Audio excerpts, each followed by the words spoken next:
Hi. In this video, I'm going to show you how to use some of the basic apps that come with the iPhone.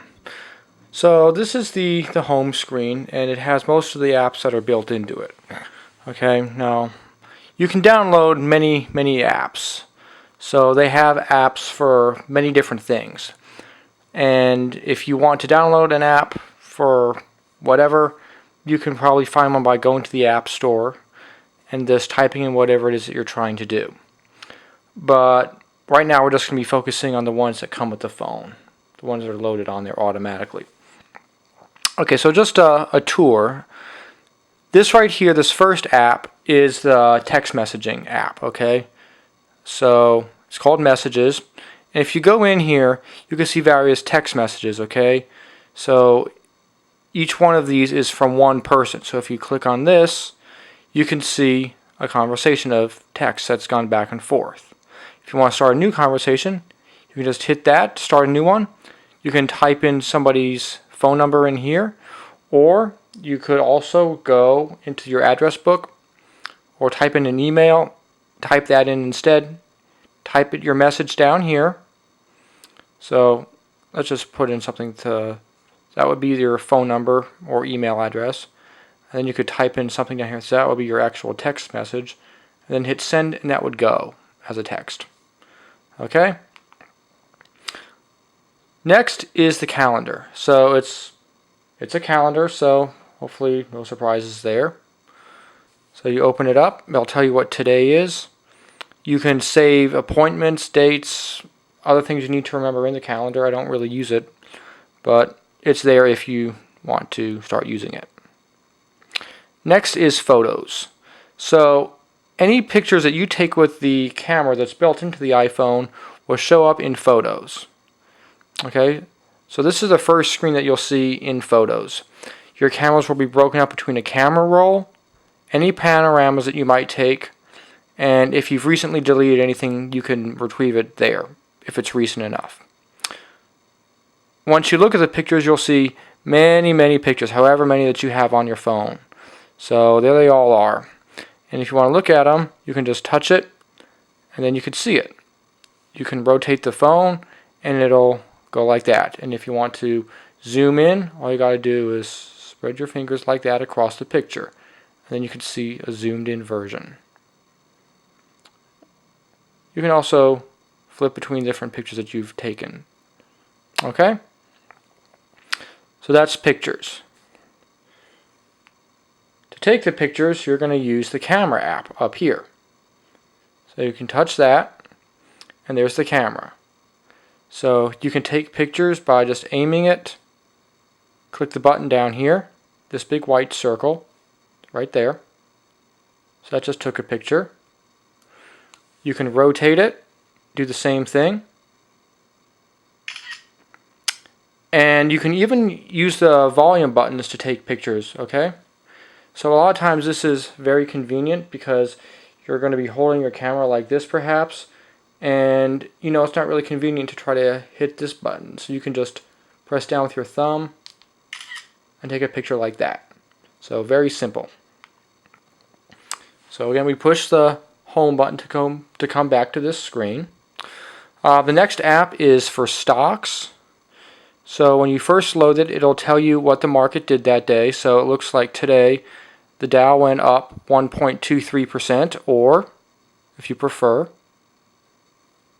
you touch that, 200 points. And then it tells you about the NASDAQ, S&P 500, and so on, various other markets. And then you can program individual stocks in here, okay? So let me just see if I can add one. Let's suppose you want to add a stock. So you would hit that button I just touched. Then you would hit the plus sign up here.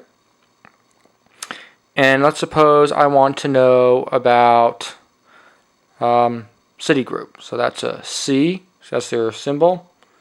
And it shows up right there. I touch that. And now it's added there. Okay. And if I don't want it anymore, okay, or I'll just show you what it looks like. So there it is. So that went down by 1 cent today. If I change my mind and don't want it anymore, I can, again, hit this button at the bottom, find Citigroup, hit that little red circle next to it, hit delete, and it goes away. Okay? Other than that though, so let's suppose I want to look at Verizon here. So there you can see that's what it's done in the past week. That's its performance over the past month, past 3 months, past 6 months, and so on. So that shows you what that will do. Okay, next is the Maps app. If you open that up, it'll show you a map of anywhere you want, anywhere from the whole world, zoomed in to whatever it is that you're interested in looking at. So here we can see the map. You can see what it looks like. And you can zoom in as much as you'd like. So if we zoom in here, we could see some of the individual streets. So that's what that is. And then if you want to search for something, you can search for it right here. And you don't have to have an exact address. So let's suppose this is Richmond. You want to know where the Diamond is. That's where the baseball team plays. See, I'm only starting to type in the Diamond, but it's already showing up there. Sometimes they can figure out what you're trying to type, and they can just come up with lists that might be what you're looking for. So you can just touch it, and it'll put a pin right there. So that's where the Diamond is. And then furthermore, you can get driving directions if you touch this label here. And then to navigate on the map, all you have to do is move it around like that. Very simple. Zoom out, go like that, zoom in, like that. Okay? So that's the Map app. Okay? Next is weather. So if you touch that, you can see what the weather looks like. Okay? So up here it will tell you what the weather is like right now. It will tell you the high for today, the low, the current temperature, and it will give you an idea of what it looks like for the next 5 days. So looks like we're going to have a cloudy weekend, but then it'll be sunny on Monday and Tuesday, and then partly cloudy on Wednesday. And you can see the highs and the lows there. And you can program in other cities as well. So that's what the weather app looks like. Okay, next is reminders. So here you can set up reminders for yourself. So these are all reminders that I have. And what I can do is I can go in here and say to remind me of something at a certain time or when I get to a certain place. So I don't really use this very much, but just thought I'd show you while I'm showing you everything on this page. Next is notes.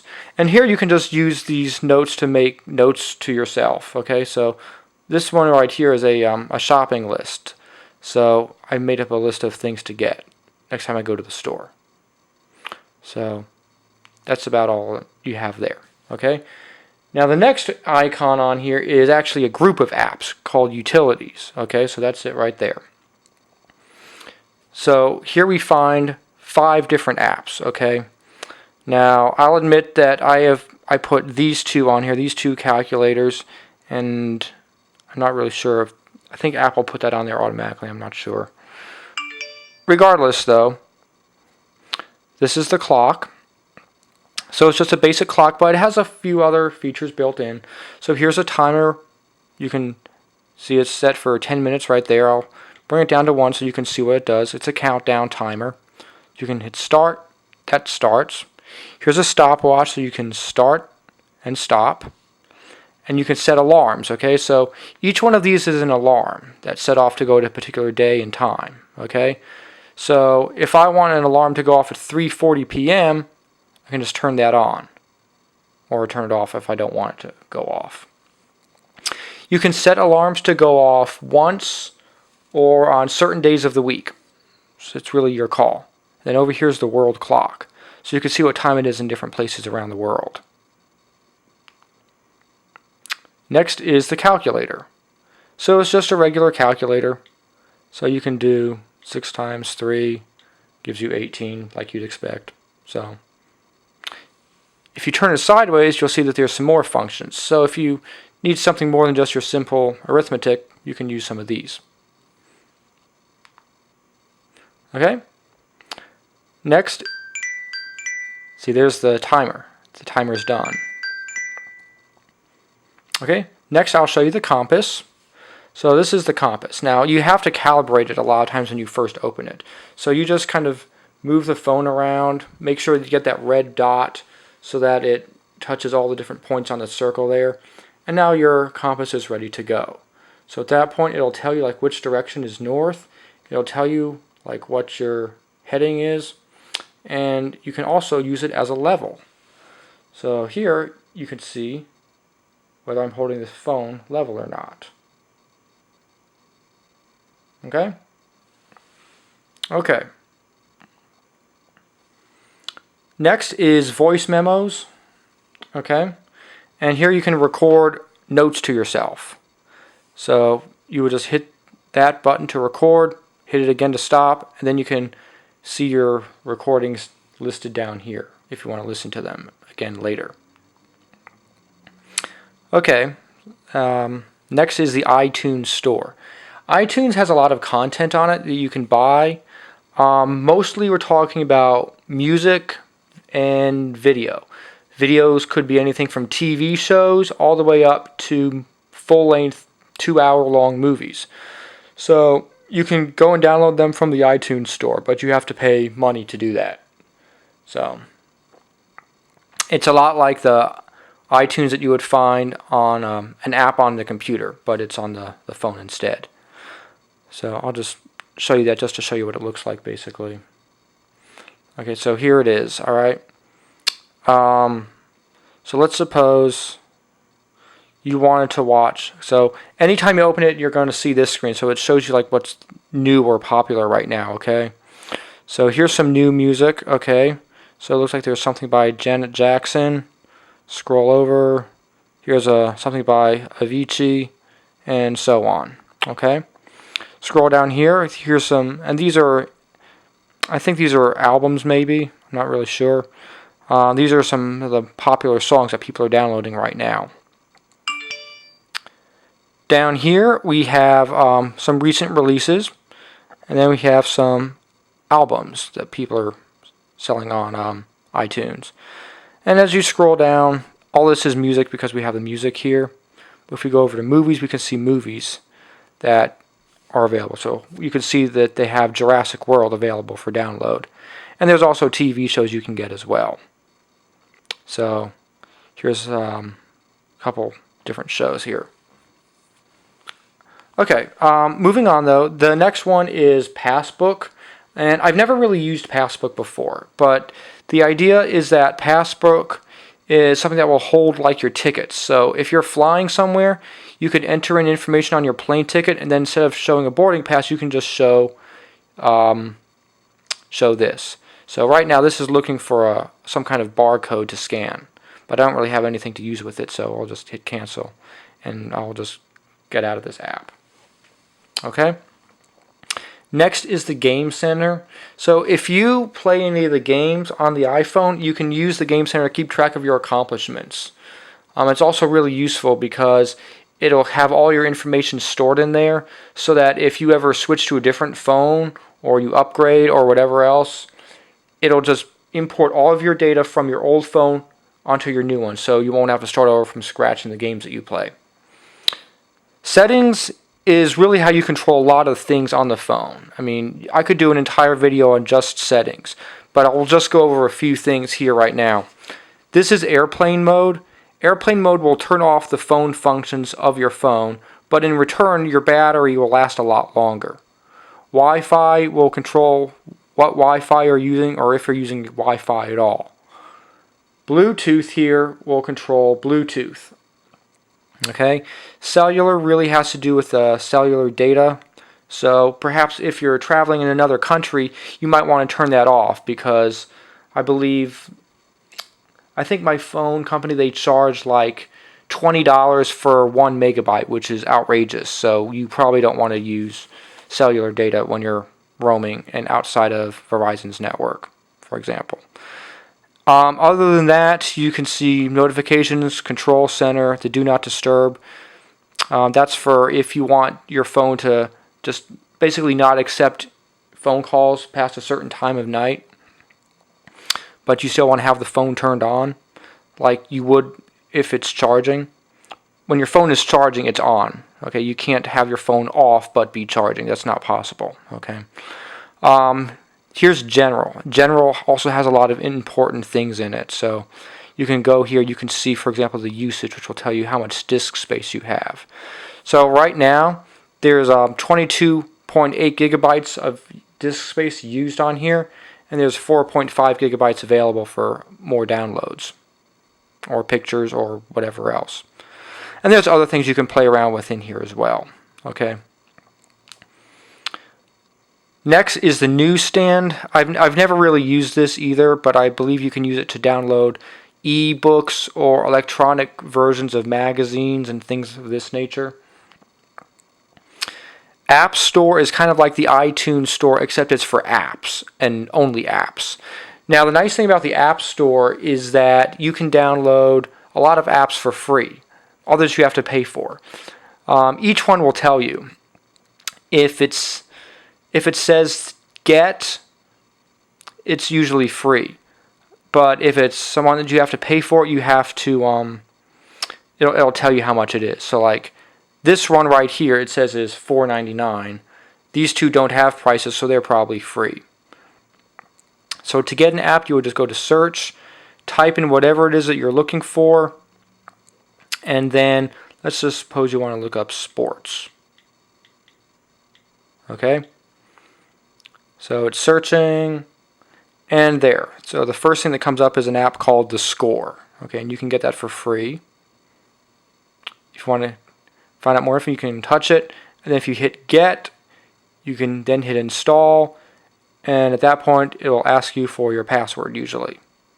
It's not, yeah, so there's they asking for the password. You need to know your password to download any apps. Okay, so that's what the App Store looks like and how to use it. Okay, other than that, there's health. I don't really know a whole lot about this. This is something that I think is fairly new.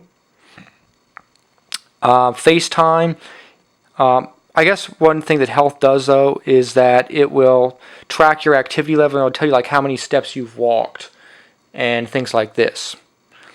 Next is FaceTime, which you can use to call somebody else who has FaceTime, and then you can video chat, so you can see and hear each other during your conversation. Finally, you have these four down here. Now you'll notice as you scroll from one page to the next, those four at the bottom always remain the same. Okay, so now we're gonna look at the phone here. Okay, this is the phone right here. Okay, so if you click it, you'll see the typical. Touch the keypad button right there. You'll see your typical number pad like you're used to seeing on a phone. Okay, so you just dial whatever number you're trying to dial. Then you hit the send button, which is that green one down there. Okay. Also here you have your voicemail. You just hit the voicemail button down here, and then you can hit the actual message here, and you can play it. You can listen to it right there, like that. There you have your contacts. This is your address book. Here's your recent phone calls, so people who have called you and also people that you've called. And then you have favorites, okay? So that's what that is. Okay, next is the mail. So there's the mail right there. And if you click that, you can connect this to your email account, and it'll get your email from your email account wherever it is, and it'll bring it right onto the phone, and you can read it right here. Okay, so that's what that does. Okay, next is Safari. So Safari is the web browser on the iPhone. Okay, so here you can just see what it looks like. So what you can do is you can just hit that plus sign. It'll bring you up a blank page. And let's suppose you just type in dogs, for example. Okay? And I'll run a Google search on dogs. And there you have the results. Okay? So you can scroll down and click on whatever it is that interests you. Okay? Okay, and then finally over here is music. Okay? So this will be all the music that you have on your phone. So you get music onto your phone either by downloading it from iTunes or instead by by loading it onto your phone using the iTunes computer program on your actual computer. Okay, you have to have MP3s on your computer to do this though. So here we see all the different songs that are on my phone. Okay, so there you can see them as I scroll through. If you want to go to the top of the screen, if you're looking at a long list, this is useful when you're looking at web pages. All you have to do is hit the very top of the screen. It'll go right up to the top. You see? Okay, so here they are by song title. I could switch to look at artists. So there's a bunch of artists. You could also use that to look by album, genre, composer, whatever. Okay, so if you select one of these, I'll show you all the songs by that artist. Select it, and it'll start playing. Okay, so that's how that works. If you do not have headphones connected, it'll use the speakers on the phone. If you do have headphones, it'll just play the music through the headphones. Okay, now one other thing I wanted to show you on here is that we've opened up all of these different apps, and although you don't see them, they're all still open and running right now. Okay, so what you need to do to deal with that is you need to close some of them. All right, closing apps will cause your battery to last longer and your phone to just run better because it's not trying to do as many things at once. Okay, so the button down here, the home button, you just double click it, and then you can see all the different apps that are running. So right now there's a lot because we opened up a lot. Okay, to close an app, all you have to do is flip it up like that. So all these apps we're closing right now. Okay, and if you do this enough, you'll notice an improvement in the phone's performance. Okay, so that's just the basics of how to use the apps that come with the phone. One other thing I want to show you, I don't know why Apple does this. It normally puts most of the things that come with it on this first page, but it likes to put the contacts over here on the second page. So just be aware of that. Okay, and other than that, you can move these around. So like, let's suppose I want to move this one to the next page. So just hold it down. They all start shaking like that. I can just move it over to there. Okay, or I can move it back, and I can put it up here if I want. It really is all dependent on what I want to do with it. Okay, you can move it between pages, you can move it within the same page, whatever. Okay, if I have something I don't want anymore, I want to delete, all I have to do is click that little X and it'll go away. Okay, so that's how you delete apps. To get it out of this mode, you just hit the home button, it'll stop, it'll be normal again, and that's pretty much it. Okay, well I hope this video helped you. I hope you learned something, and I just hope you found it helpful.